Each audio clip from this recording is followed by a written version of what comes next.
Buenas tardes, espero te encuentres muy bien, espero te encuentres con muchas ganas de conocer acerca de la escritura, de estudiarla, de conocerla. Y pues es lo que hemos venido haciendo en este estudio del libro de Habacuc. Hoy vamos a ver otros 2 versos, vamos en el capítulo 2 y te pido me acompañes a hacer una oración. Señor, muchas gracias, Padre, muchas gracias por tu palabra, Señor. Gracias por todo lo que tú hablas diariamente a nuestro corazón a través de ella, Señor. Gracias, Señor, porque ella tiene el poder para darnos vida, para transformarnos, Señor. Y ayúdanos, Señor, a reconocer humildemente que solamente por tu gracia, Padre, que nosotros podemos entender, Señor, estas verdades tan profundas. Te pedimos, Señor, que en este tiempo tú nos hables, abras nuestro entendimiento y nos ayudes a comprender, Señor, aquello que tú quieres hablarnos el día de hoy. Te lo pedimos, Señor, con todo nuestro corazón, en el nombre de nuestro Señor Jesucristo. Amén. Y bueno, hoy vamos a ver los versos 4 y 5 del capítulo 2 de ahí de Habacuc.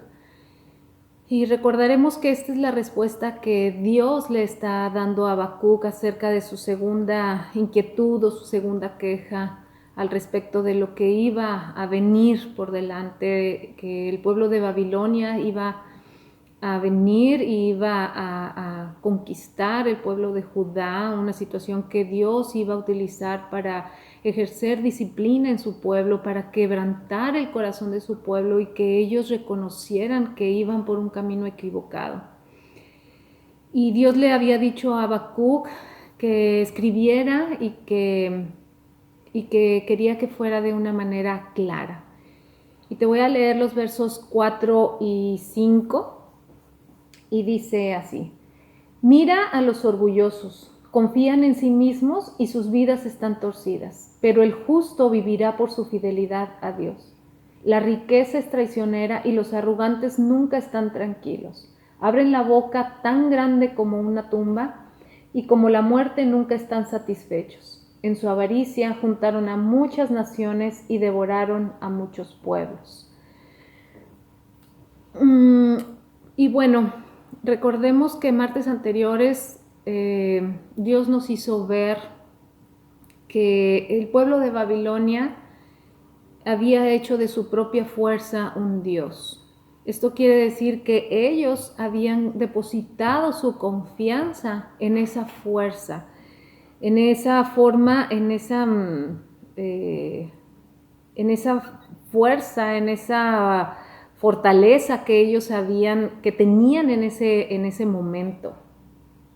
Y Dios le está diciendo a Habacuc: mira a los orgullosos, confían en sí mismos y sus vidas están torcidas.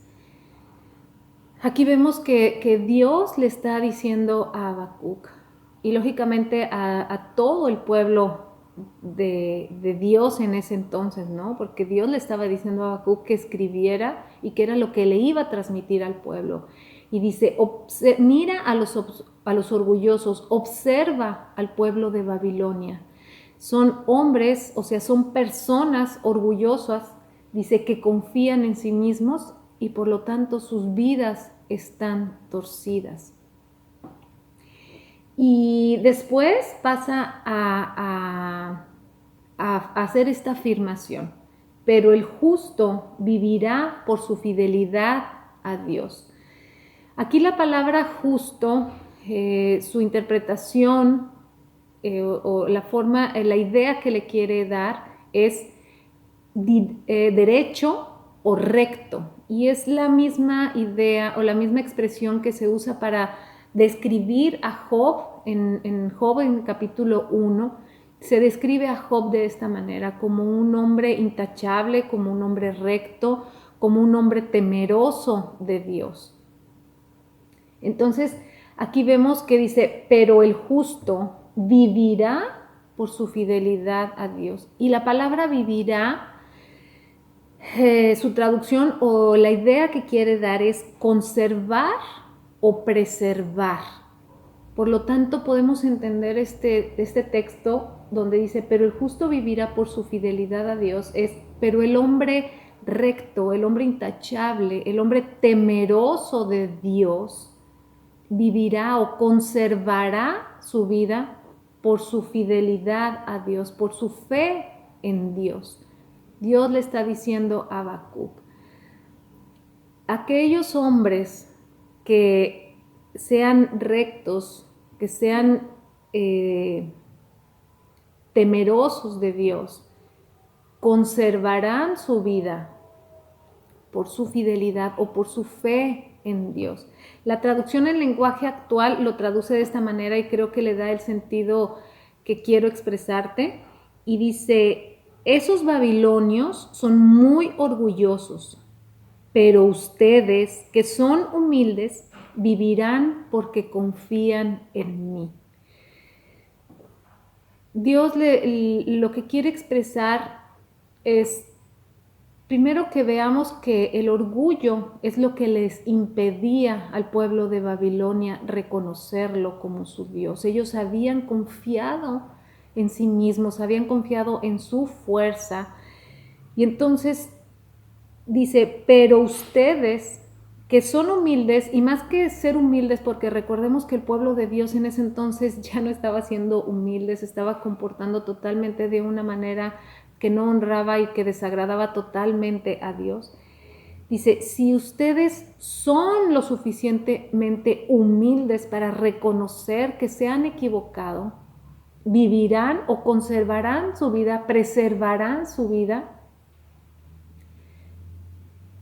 porque confían en mí. Si ustedes confían en mí, si ustedes son verdaderamente humildes al reconocer que se han equivocado y confían en mí, van a preservar su vida. A pesar de la situación que se iba a vivir con la conquista de Babilonia, con todo esto que se iba a venir, porque recordemos que era un pueblo muy violento, que no se tentaban el corazón.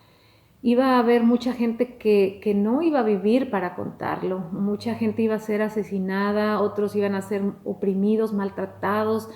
Entonces Dios le está diciendo, aquellos hombres de mi pueblo que confíen en mí, que sean lo suficientemente humildes para reconocer que se han equivocado, que se han desviado y que confíen en mí, van a preservar su vida. Pero esto es en cuanto a lo que estaba sucediendo en lo natural con el pueblo de Dios. Aunque en este verso 4, en la segunda parte, la verdad espiritual que está ahí es mucho más profunda que simplemente lo que estaba sucediendo con el pueblo de Judá en ese entonces. Y este verso es mencionado 3 veces en el Nuevo Testamento, donde esas verdades espirituales son explicadas más claramente. Pero para ir para allá, primero quiero que recordemos o entendamos algunas cosas. Cuando Dios creó a Adán, cuando Dios creó al hombre, dice que sopló aliento de vida en él. Dios depositó su vida en el hombre, lo creó para una eternidad. Pero dice que cuando Adán pecó, el pecado entró en el mundo y junto con el pecado entró la muerte. Y entonces vino la muerte, pero causó una muerte espiritual y una muerte física en el hombre. La muerte la muerte espiritual es aquella separación de Dios con el hombre. Y la muerte física pues es evidente, ¿no? El cuerpo de Adán en ese momento, antes de pecar, había sido creado para la eternidad, pero cuando entró la muerte, su cuerpo entonces empezó a deteriorarse y iba a llegar un momento en que él iba a morir, al igual que todos nosotros. Pero entonces estamos hablando de dos vidas, una vida física y una vida espiritual. Y entonces es ahí donde se toma este versículo y se menciona estas 3 veces en el Nuevo Testamento para hacernos ver estas verdades espirituales. Se menciona en Romanos 1:17, en Gálatas 3:11 y en Hebreos 10:38. Pero antes de ir para allá, quiero que me acompañes a Daniel 12:2 para poder ver o confirmar que de alguna manera todos vamos a seguir existiendo eternamente. Físicamente nosotros vamos a morir. Yo todavía no he conocido a nadie que no haya muerto físicamente. Entonces todos físicamente en algún tiempo vamos a morir. Pero escucha lo que dice en Daniel 2, el que te quiero leer es el verso 2, pero te voy a leer desde el verso 1. Y este libro es un libro profético que habla acerca de cosas que van a ocurrir al final de los tiempos. Y aquí en el verso 1 y 2 del capítulo 12, Dios le está hablando a Daniel y escucha lo que le dice. En ese tiempo, o sea, al final de los tiempos, se levantará Miguel, el arcángel que hace guardia sobre tu nación. Entonces habrá un tiempo de angustia como no lo hubo desde que existen las naciones. Sin embargo, en ese momento, cada uno de tu pueblo que tiene el nombre escrito en el libro será rescatado. Se levantarán muchos de los que están muertos y enterrados, algunos para vida eterna y otros para vergüenza y deshonra eterna.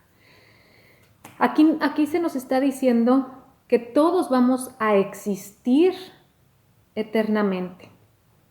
Cuando yo estaba chiquita, cuando yo empezaba a pensar en la muerte, venía una ansiedad y un miedo a mí, y yo me ponía a llorar y entraba en una especie como de crisis por pensar que cuando yo iba a morir, pues yo iba a dejar de existir y todo se iba a terminar. Entonces venía una angustia y recuerdo que una tía mía venía y me trataba de consolar y me hablaba de Dios.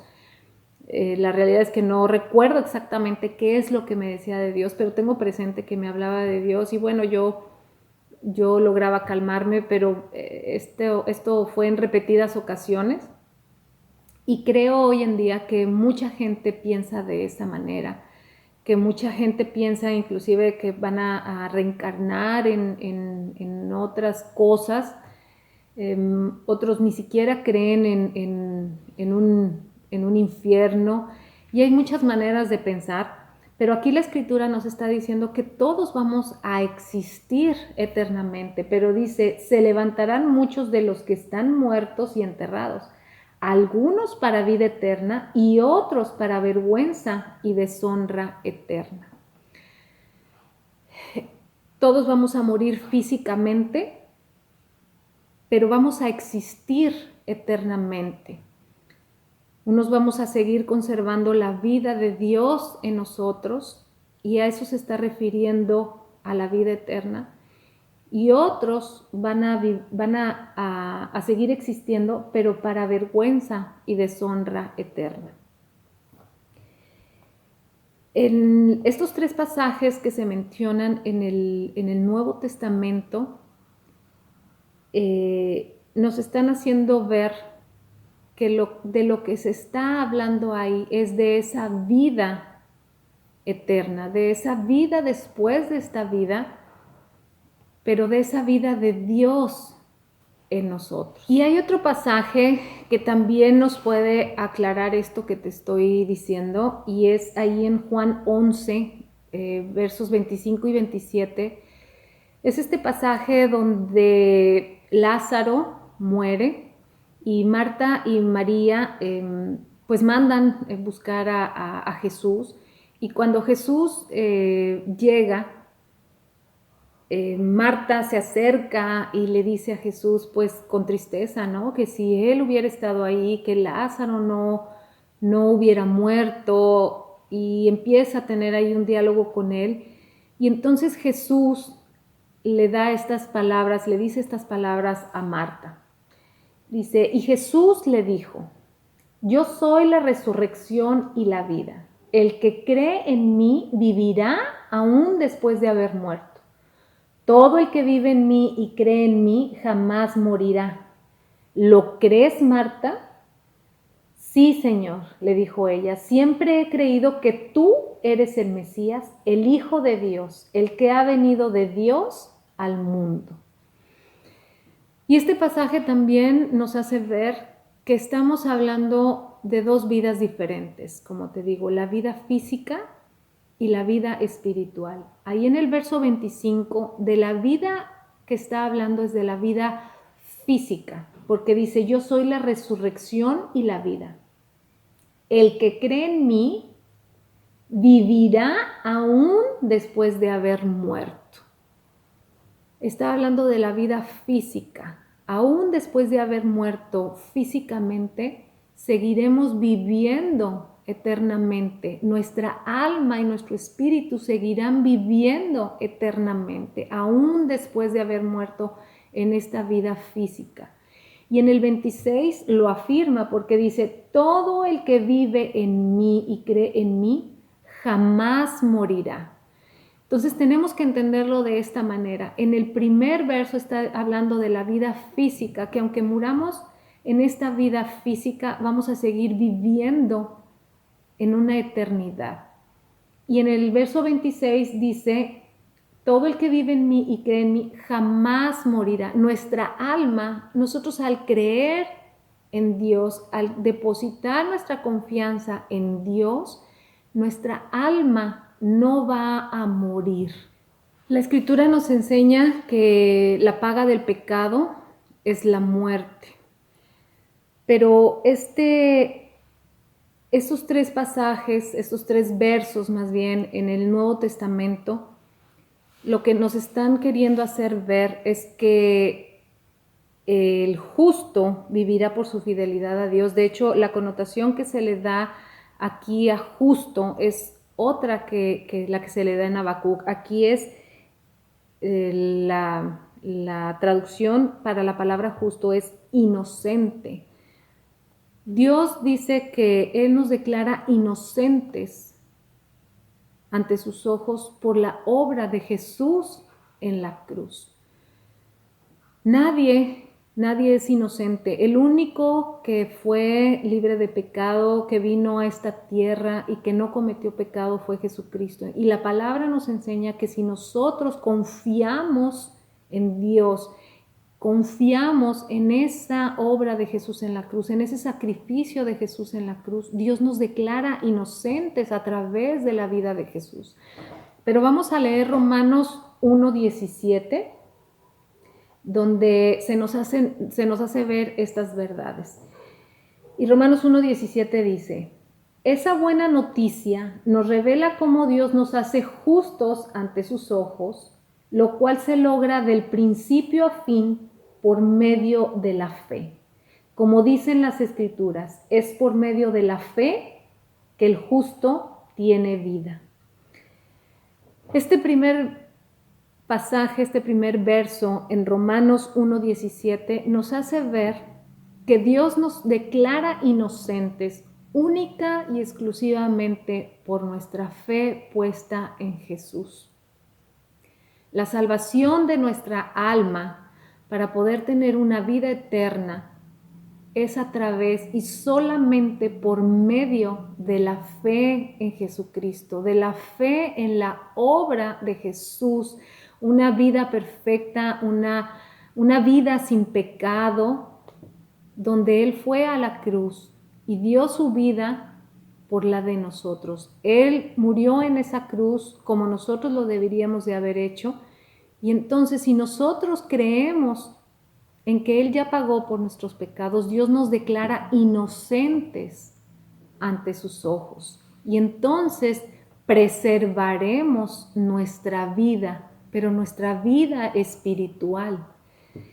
En Gálatas 3:11, ahí se nos hace ver que no es por medio de nuestros méritos o de nuestros esfuerzos. En Romanos 1:17 se nos hace ver que es únicamente por la fe, y aquí en Gálatas lo que se nos hace ver es que no es por nuestros méritos o por nuestros esfuerzos.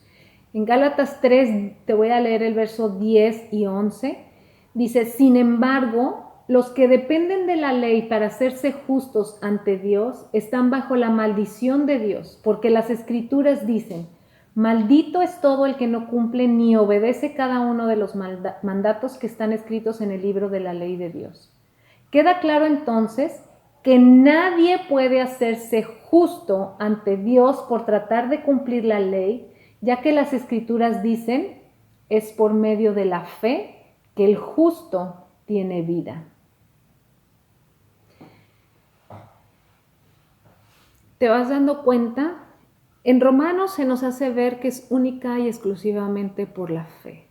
En Gálatas se nos hace ver que en ningún momento es por nuestra obediencia o por tratar de cumplir con todas las exigencias, o no exigencias, sino con toda la rectitud moral que Dios demanda para que nosotros podamos ser declarados inocentes de pecado.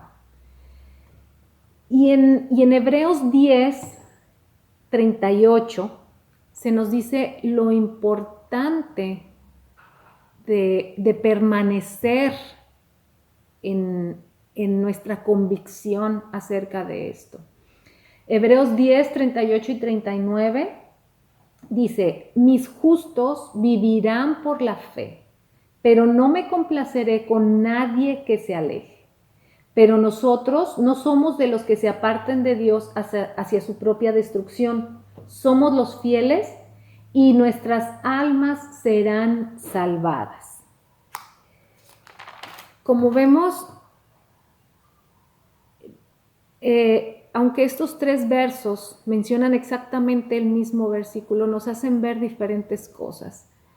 Primero, que Dios nos declara inocentes ante sus ojos, única y exclusivamente por la fe en Jesucristo. Después, que nosotros no podemos alcanzar la salvación de nuestra alma por nuestros méritos o por nuestros esfuerzos. Y también se nos hace ver lo importante de nuestra fidelidad, lo importante de nuestra permanencia, de nuestra convicción, que tiene que ser una convicción de nuestro corazón el creer estas cosas. Entonces, entendiendo que es el orgullo, como lo vimos en Habacuc, que es el orgullo lo que realmente nos impide reconocer varias cosas. Primera, que somos creación de Dios. Segunda, que somos pecadores. Y tercera, que necesitamos ser salvados. El orgullo realmente es algo, y de verdad en estos días lo he podido confirmar, es que era el orgullo lo que a mí, y sé que a ti y al resto de las personas, nos hacen reconocer que necesitamos de Dios y que es únicamente Él el que puede traer una identificación correcta de quiénes somos como creación, y que solamente Él puede salvar nuestra alma. Y te quiero leer 7 características de una persona orgullosa. Primero, se engañan a sí mismas. 2, tienen que decir la última palabra. 3, les cuesta pedir perdón. 4, sienten amenazado su ego fácilmente. 5, hablan frecuentemente de sus logros pasados. 6, intentan no pedir ayuda nunca. Y 7, sienten la voluntad de tener el control. El orgullo realmente es un pecado, primeramente el pecado que nos impide reconocer que necesitamos a Dios para salvación. Y cualquier persona que camina en este pecado puede caer en cualquier otro pecado. lo opuesto al orgullo es la humildad. Y en Proverbios 3:34 dice que el Señor se opone a los orgullosos, pero da gracia a los humildes. Dios nos da gracia, y gracia quiere decir un regalo. Dios nos da el regalo de la salvación por medio de nuestra humildad, por medio de reconocer que realmente somos creación, que hemos pecado y que lo necesitamos para ser salvados, para que nuestra alma sea salvada y pueda vivir una eternidad en la presencia de Dios y no vivir para, como decía ahí, para la deshonra y para la tristeza y para un lugar que no podemos imaginar cómo podrá ser ese lugar sin la presencia de Dios. En Filipenses 2 dice, se nos llama a que tengamos la misma actitud que tuvo Cristo. Cristo tuvo una actitud humilde en cuanto a que Él, siendo Dios, no se aferró, dice, a eso, sino que tomó forma de hombre y vino a este mundo a dar su vida en propiciación o dar su vida por nosotros, para que Dios nos declarara inocentes a sus ojos, pero solamente a través de que nosotros confiemos en ese sacrificio. Y para terminar, quiero leerte el Salmo 49, que creo que me va a ayudar a que todo esto que te quise transmitir el día de hoy tome ya una perspectiva mucho más fuerte de lo que vimos. Y te voy a leer el Salmo 49. Y dice, escuchen esto todos los pueblos, presten atención, habitantes de todo el mundo, los de las altas esferas y la gente común, ricos y pobres, oigan, pues mis palabras son sabias y mis pensamientos están llenos de buena percepción. Escucho con atención muchos proverbios y resuelvo enigmas con la inspiración del sonido de un arpa. ¿Por qué tendría que temer cuando vienen dificultades, cuando los enemigos me rodean? Ellos se fían de sus posesiones y se jactan de sus grandes riquezas. Sin embargo, no pueden redimirse de la muerte, pagándole un rescate a Dios. La redención no se consigue tan fácilmente, pues nadie podrá jamás pagar lo suficiente como para vivir para siempre y nunca ver la tumba.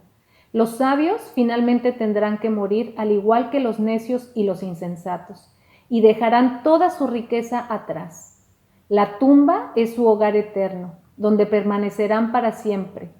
Podrán ponerle su propio nombre a propiedades, pero su fama no durará. Morirán al igual que los animales. Este es el destino de los necios. Aunque sean recordados como si hubieran sido sabios, como ovejas son llevadas a la tumba, donde la muerte será su pastor. Por la mañana los justos gobernarán sobre ellos. Sus cuerpos se pudrirán en la tumba, lejos de sus grandiosas propiedades. Pero en mi caso, Dios redimirá mi vida, me arrebatará del poder de la tumba. Así que no te desanimes cuando los malvados se enriquezcan y en sus casas haya cada vez más esplendor. Pues al morir no se llevarán nada consigo, sus riquezas no los seguirán a la tumba. En esta vida se consideran dichosos y los aplauden por su éxito, pero morirán como todos sus antepasados y nunca más volverán a ver la luz del día. La gente que se jacta de su riqueza no comprende, morirán al igual que los animales. Bueno, creo que este salmo me ayuda a afianzar todo lo que quise transmitirte y todo lo que vimos el día de hoy.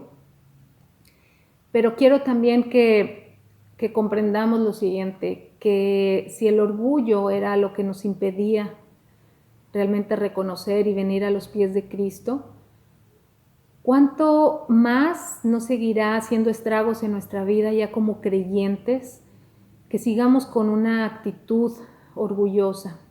En Proverbios 3 del 5 al 8 se nos invita a que no confiemos en nosotros mismos, en nuestra sabiduría, en nuestra inteligencia y al tomar decisiones, sino que confiemos total y absolutamente en Dios.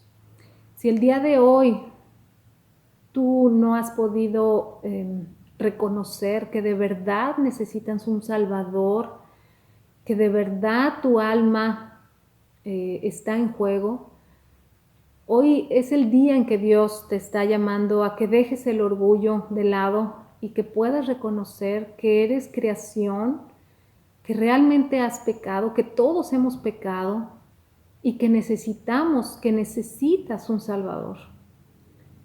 Y si tú ya entregaste tu vida, pues la invitación para nosotros es que sigamos pidiéndole a Dios que nos ayude y quite de nosotros el orgullo, la soberbia o la arrogancia, que de alguna manera son lo mismo, con algunas diferencias, pero que le pidamos realmente a Dios que nos ayude a ser verdaderamente humildes y reconocer cuando nos equivocamos, reconocer que el orgullo estorba total y absolutamente para nuestra relación con Dios y que realmente Él nos muestre cuando estemos siendo orgullosos o que nos haga meditar acerca de aquellas cosas que no hemos querido darnos cuenta y que podamos traer a la luz y podamos realmente ser lo suficientemente humildes para cambiar nuestra actitud, para realmente permitirle a Dios que siga haciendo esa obra en nosotros, porque el orgullo es lo que también endurece nuestro corazón. Aún ya como creyentes, el orgullo endurece nuestro corazón. Entonces, pues te dejo con esta reflexión y que Dios de verdad nos bendiga y que nos ayude a tener esta actitud humilde con la cual Jesús se caracterizó. Jesús dijo, aprendan de mí que soy manso y humilde de corazón. Que Dios te bendiga. Hasta el próximo martes.